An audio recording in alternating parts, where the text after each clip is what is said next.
Chicago has a palpable energy. Chicagoans are hard workers. It has its own distinct vibe. Chicago is a major U.S. logistics hub. It's centrally located, has ports and rail. It's a perfect place to build a top 3PL.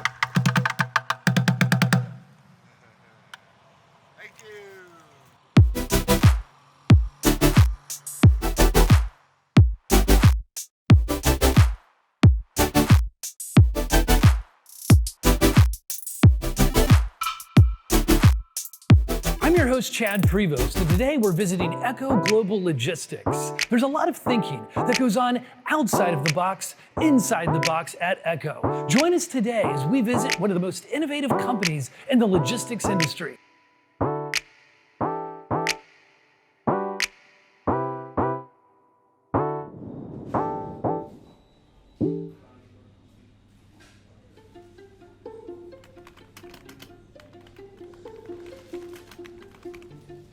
Well, in 2005, we started literally in a conference room in this building that holds about 10 people. And the business started really focusing on managed transportation. And we had a handful of small customers that needed help with their shipping, and we did that. We built some technology to automate it. And shortly thereafter, we started getting into LTL brokerage.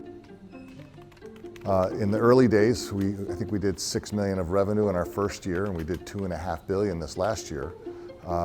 Today, we've got 30,000 shippers, we've got 50,000 carriers, we move 16,000 shipments a day using other people's trucks. And so I think we've got a legitimate digital freight marketplace going on, right here, right now. In the trendy River West area of Chicago sits a more than 100-year-old building that was once a Montgomery Ward distribution center.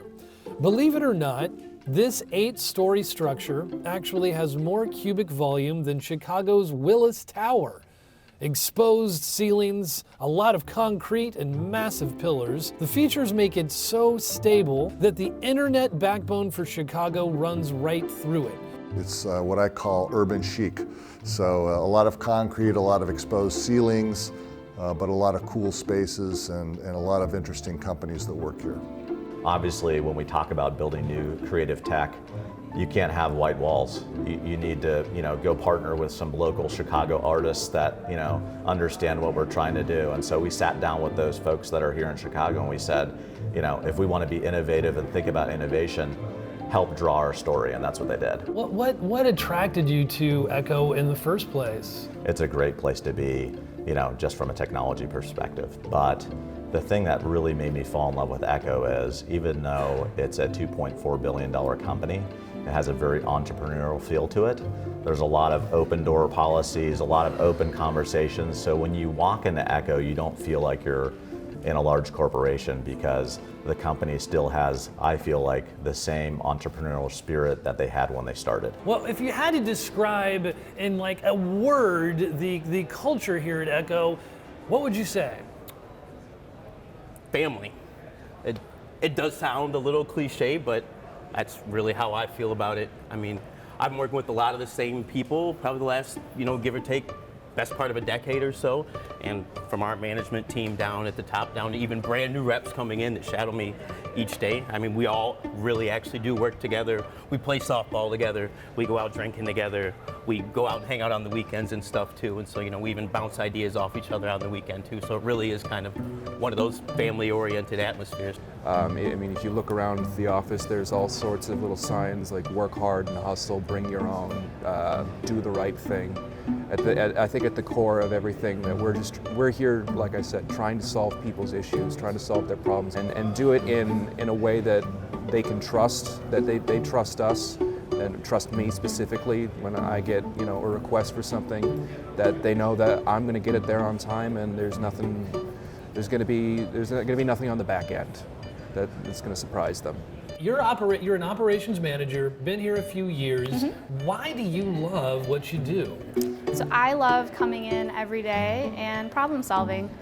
So you kind of get met with a bunch of different problems, working with my team of account executives to see why freight might be running late, how we can get it there on time, meet all of our customers' expectations, and hopefully exceed those. Have you seen a lot of changes with how, like the percentage, like how many women are in the offices at Echo since the short amount of time you've been here? Yeah, so we opened up our second floor, which is a massive space, about 2 years ago after the acquisition of Command. And with that, we had a large influx of employees. Things have kind of evened out, if not, maybe even more women in different positions throughout our carrier sales group, client sales, up here in finance, across the board. If Echo is about innovation, it's also about opportunity and personal growth. Back 12 years ago, I think the industry was just a different place. There was a lot less willingness to use technology from our customer and our carrier base, and so just that evolution of seeing this industry go from very little tech to tech enabled is just has what's kept me around for 12 years. The bottom line is that the logistics industry has been under its own kind of renovation the past few years. From an innovation and tech perspective, it's moving at the speed of Moore's Law. That is, hurtling ahead exponentially faster with each passing year. Sometimes it even takes one with the skills of a Marine vet to negotiate the daily landscape. Being an account executive at Echo must be like child's play compared to being a gunner on the field of battle. It's different. Again, it's different. It's a different type of stress, but I wouldn't say that my workflow has decreased at all. You never know what you're going to get on a given day. You just go into work, and some days it's slow, and some days it's quite chaotic, and everyone needs their stuff today. There's definitely a work hard and hustle vibe around Echo, and there's also a real sense of diversity and inclusion. And there's also ample space for fun and games. Overall, I learned a lot inside the box known as Echo Global Logistics. It's up to all of us to take what we've seen and learned and share our thinking and cultural aspirations outside the box.